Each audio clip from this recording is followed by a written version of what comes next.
So you just entered the 4th lesson of JavaScript. As a welcome, I will give you a test to just refresh what we've learned until now. I want you to go on and build a function that's giving us the BMI. So how to do that? Of course, with Google. BMI is the body mass index, and it's a person's weight in kilograms divided by the square of height in meters. So this right here is what we want. BMI equals weight in kilograms, so how much you weight, divided by height in meters squared.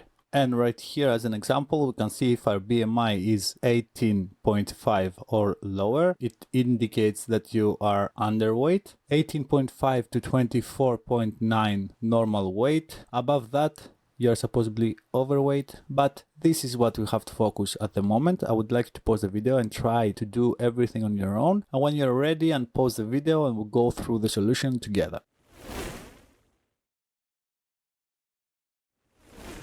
So we are supposedly asking the person who's using our program to give us two numbers. Let's start by storing one. We'll use, of course, a variable, let weight in kilograms, yeah, supposedly. Let's pretend they answered 80 kilos, and let height, let's say 1.85. Then we'll go on and define our function. We're gonna name it BMI Calculator, open and closing parentheses, and we're gonna open some brackets. In here we can use a constant that's gonna be actually the calculation, or we can just name it BMI because it's gonna give us exactly the BMI. I would like to know what names you gave on the function, and in here if you gave a name. Let's check again. We said it's weight divided by height on the power of 2. Weight divided, and here of course we can do height multiplied by height, and it's way safer if you use in here a parenthesis. The other thing we can do is use math.poll. We open parenthesis and we put inside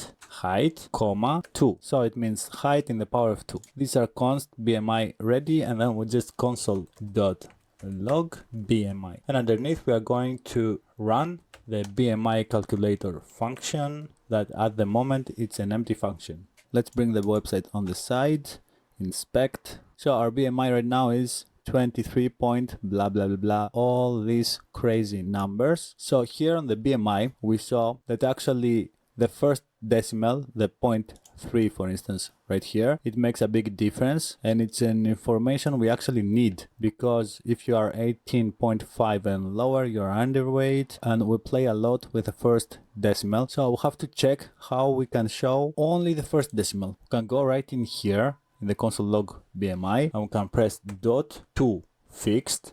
It's the second option right here, and inside we say how many decimals we want to be shown down there. Let's try with 2 to see how it works. So now we have 23.37, and if we wanna show just one, we'll go with 1, save, boom. So as you see, it took in consideration the 37 and rounded it up to 4. So this is exactly what we need. When I told you to pause the video and try for yourself, you didn't know this exists, but that's the thing. Being a programmer means that we never really know everything, and of course we are using whatever weapons we have on our disposal. That's Googling, and that's also now ChatGPT, that you can just copy the whole code and describe. You paste it there and you describe, I wanna blah blah blah, and it will give you a solution close to that or exactly that. Another thing why I gave us this test is that right now in here, if we want to minimize the code and pass these two vars inside here, we've never tried that before, but in reality we can write weight, comma, height, and in here we're gonna give two numbers. So we delete all this, boom, and we said weight, let's give 80, comma, height 1.85. And if I save now, we get exactly the same result. And if I play with the numbers, let's say the person is 70 kilograms, we get 20.5. So everything works perfectly, and I just wanted to show you that inside the function you can put two different variables that they run in here. So there is another way that we can make our function way shorter. It's instead of defining BMI, that it's this calculation we need, we can directly console log the calculation itself inside here. So we don't define BMI at all. And all we do is that, as we said, console.log, we open parentheses, we close it right there. All this calculation we can put in another parenthesis in order to put in the end dot to fixed 1. So let's go in here, open parenthesis, close parenthesis, we cut this thingy, we paste it here. Why I did this is to show you that if you have a shorter code and you write more complicated stuff, it doesn't mean that your code is better.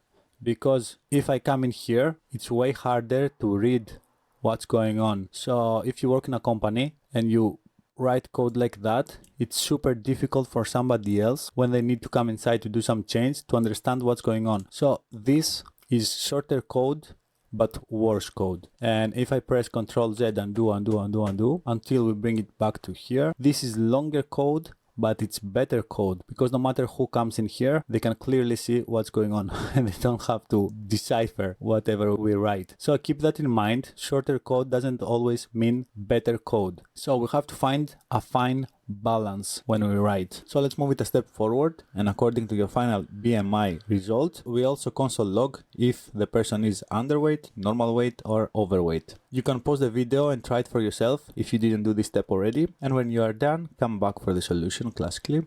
So now this time we will delete the console log and the parenthesis here. I will just say BMI equals BMI.fixed1, and because we changed the BMI right here, this is a constant, we have to change the constant to a variable and say let. Otherwise we're gonna get an error down there because we try to alter a constant. And then we'll go if, opening parenthesis, BMI is lower than 18.5, we open brackets, and now console.log, opening parenthesis and opening brackets, your BMI is space. We'll go outside plus BMI plus a string space you are underweight, and we'll go down here else if BMI is lower than 25. We can copy this whole thing, the console log, paste it, and just alter the text inside you are normal weight. And then for all the rest we just write else paste you are overweight. Let's save this thing, and very nice. And if we change the numbers here, let's say the person is 60 kilos, we get you are underweight, and if the person is 100 kilos, you are overweight.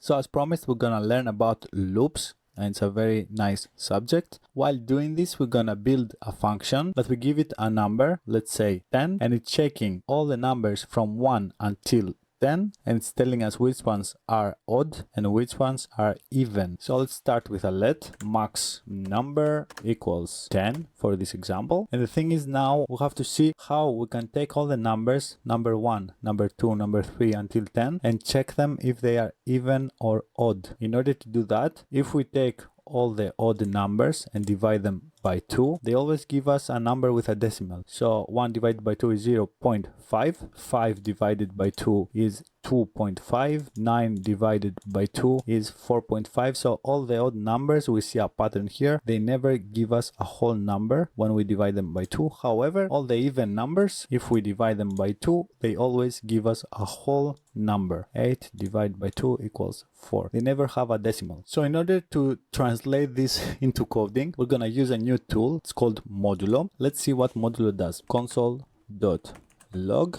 We're gonna take 3 modulo 2 and we're gonna console log it. Here it gives us the number 1. What does it mean? It means that if we do 3 minus 2, it's giving us the number 1. So if we divide 3 by 2, the 2 fits once inside, and then we'll have a remainder of 1. So let's try now. 8 modulo 3. What do you think it's gonna show there? Let's see. The 3, it can fit inside 8 2 times. So we'll go 8 minus 6, and we'll have a remainder of 2. So we're supposed to see 2 down there. Let's save it. 2. Perfect. If we do now 10 modulo 6, what we're gonna get down there? The 6 fits only once inside 10. So 10 minus 6 equals 4, and we'll have a remainder of 4. So the modulo is supposed to give us 4. Let's save it. Boom. Of course, if we take all the even numbers and divide them by 2, they always give us 0 modulo. Let's save this because the 2 fits perfect times into 4, 2 times. If we go 6, again, the 2 fits 3 times. If we try all the even numbers in here, they are always perfectly divisible by 2 and they always give a modulo of 0. On the other hand, every time you try an odd number like 5, you will always get a remainder of 1 or a modulo 1. One more time, 7 modulo 2 is giving us 1 because the 2 fits 3 times in there. We have 6 and then we have a remainder of 1. Hopefully modulo makes sense now and we can continue with our exercise. We're gonna write our function now. Our function is gonna be called even or odd. We open close parentheses, we open brackets, and inside we're gonna say this is a for loop and we start with 4, and inside we're gonna check a couple of stuff. We're gonna define a new variable. Usually we name it I. Let I equals 1. This variable here is going to be something like x, that it's going to start testing all the numbers, and we start from 1, then we say until what number we want it to stop. So right now we're going to use the max number here, that's 10, so it will go from 1, test 2, 3, 4, 5, 6 until 10, and in the 10 it's going to stop. So here we give the stop value, so I say I smaller or equal to max number, so right now to 10. And here we are going to define how much we want to increase the value of I for each loop. So we can say I plus 1, and this way we say you start the loop from 1, you test what we write in here, and then you go 1 plus 1, 2. You test what we write here, and then you go 2 plus 1, 3. You test what we have in here with 3, and so on and so forth. However, we mentioned a little bit on the previous lesson, something plus 1, we usually write it plus plus. We define the loop, we say you start from 1, maximum is gonna be 10, and then you go I plus 1. And right in here, we're gonna say what our loop is going to do. So right in the loop, we're gonna say if I modulo 2 triple equals 0. So if I modulo 2 is exactly 0, what you're gonna do then, you are going to console.log I plus, and we're gonna write a string is an even number dot else. You will console.log I plus string is an odd number dot. And of course at the end we're gonna run the function even or odd, and we already know that if we take the max number, we cut it and we put in here, we can just give the value of max number right in here. Then let's run it to see what we did, and of course we get 1 is an odd number, 2 is an even number, 3 is an odd number, blah blah blah until 10. And of course we can do this for as many numbers as we want. We can put 100 here, and by saving it's gonna run it immediately 100 times. And we're gonna see which numbers are odd or which ones are even. So another thing we can do is we can take all this logic and see how many numbers are divisible by 3. Let's try it. Function multiplied by 3. We're going to create in here a variable. I don't want to name it max number again. Let's name it number input. So in here we say for let I equals 1, so we start from number 1, then I is smaller or equal to number input, semicolon, I plus plus. We open brackets here, and what we can say is if I modulo 3 triple equals 0, open brackets again, console.log I plus double brackets space is multiplied by 3.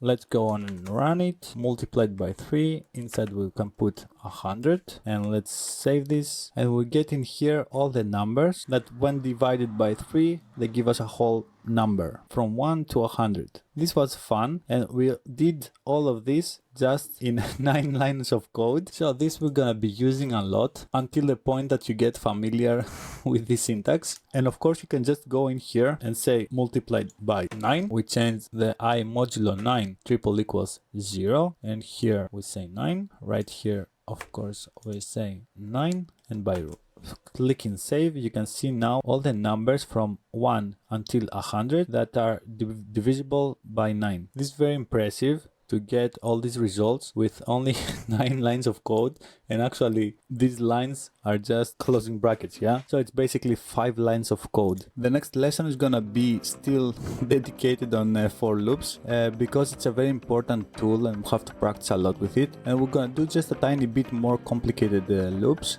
they are. I'm trying to find the best ratio for these episodes, that they are not too long, but at the same time they're not too short as well. And with for loops, this was only the introduction, and on the next lesson we're gonna do a lot of more new exercises, and we're gonna stay on for loops for a long time until you feel comfortable writing them on your own. Let me know in the comments below if you liked this video or not, and I'll see you guys next week.